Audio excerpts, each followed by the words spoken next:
Hello दोस्तों, मैं हूं हिमांशु। लेकर आया हूं आपके लिए एक नई कहानी। एक पति ने अपनी गुस्सैल पत्नी से तंग आकर उसे कीलों से भरा एक थैला देते हुए कहा, तुम्हें जितनी बार क्रोध आए तुम इस थैले में से एक कील निकाल कर बाड़े में ठोंक देना। पत्नी को जैसे ही अगले दिन क्रोध आया, उसने एक कील बाड़े की दीवार में ठोक दी।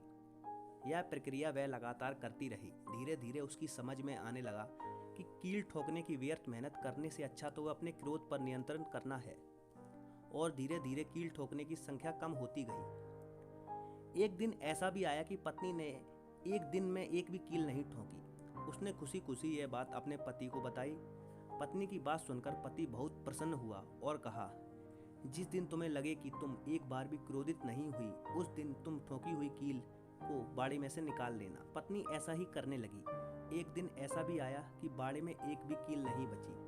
उसने खुशी खुशी यह बात अपने पति को बताई। पति उस पत्नी को बाड़े में लेकर गया और कीलों के छेद दिखाते हुए पूछा, क्या तुम ये छेद भर सकती हो? पत्नी ने कहा, नहीं जी।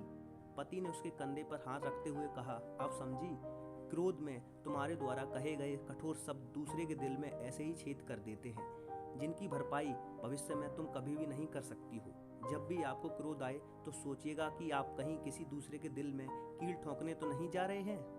दोस्तों, वीडियो के माध्यम से मैंने आपको यह कहानी सुना दी है। आपको यह कहानी कैसी लगी आप हमें कमेंट करके जरूर बताएं और साथ ही हिंदी स्टोरी पाठशाला यूट्यूब चैनल को सब्सक्राइब कर लें। जय हिंद, जय भारत।